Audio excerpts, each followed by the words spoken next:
Pernahkah kita berhenti sejenak dan merenungkan, apakah kemajuan teknologi yang kita rasakan hari ini benar-benar membuat kita semakin berpendidikan? Di era digital, segalanya terasa begitu dekat dan mudah. Informasi hadir hanya dalam bentuk hitungan detik. Pendapat dapat disampaikan tanpa batas ruang dan waktu.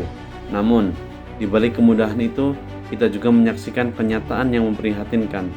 Hilangnya etika, lunturnya adab, dan meningkatnya konflik di ruang digital. Media sosial yang seharusnya menjadi sarana berbagi ilmu dan kebaikan, seringkali justru berubah menjadi tempat saling menyalahkan dan merendahkan. Disinilah kita perlu kembali bertanya, di mana peran pendidikan dalam menghadapi realitas ini. Sebagai generasi muda, kita hidup di tengah arus informasi yang sangat deras. Setiap hari kita membaca, menonton, dan membagikan berbagai konten tanpa selalu menyadari dampaknya. Banyak dari kita yang terbiasa membagikan informasi tanpa memastikan kebenarannya.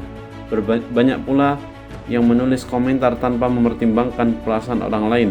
Padahal setiap kata yang kita tulis mencerminkan kualitas diri kita sebagai insan terdidik.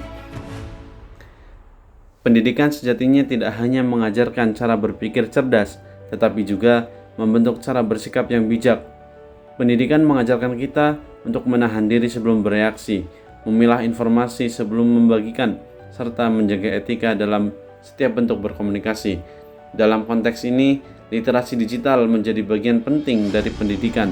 Literasi digital bukan sekedar kemampuan menggunakan teknologi saja, melainkan kemampuan memahami, menilai, dan menggunakan informasi secara bertanggung jawab dan beretika.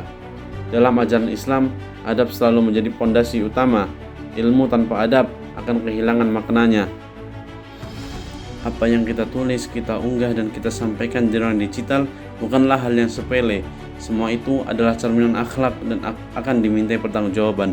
Oleh karena itu, pendidikan harus mampu membimbing generasi muda agar tidak hanya menjadi pengguna teknologi, tetapi juga menjadi pribadi yang berakhlak, santun, dan berempati. Teknologi seharusnya memperkuat nilai kemanusiaan, bukan justru menghilangkannya. Sebagai pelajar dan mahasiswa, kita memiliki peran penting dalam menciptakan ruangan digital yang sehat. Kita bisa memulainya dari hal-hal sederhana, berpikir kritis sebelum membagikan informasi, menggunakan bahasa yang santun, serta memilih untuk menyebarkan konten yang mendidik dan bermanfaat. Mari kita jadikan pendidikan sebagai cahaya yang menerangi cara kita berpikir, berbicara, dan bersikap, bukan hanya di ruang kelas, tetapi juga di ruang digital yang setiap hari kita gunakan. Karena generasi muda yang hebat bukan hanya generasi yang cerdas secara akademik, melainkan generasi yang mampu menjaga adab di tengah kemajuan zaman.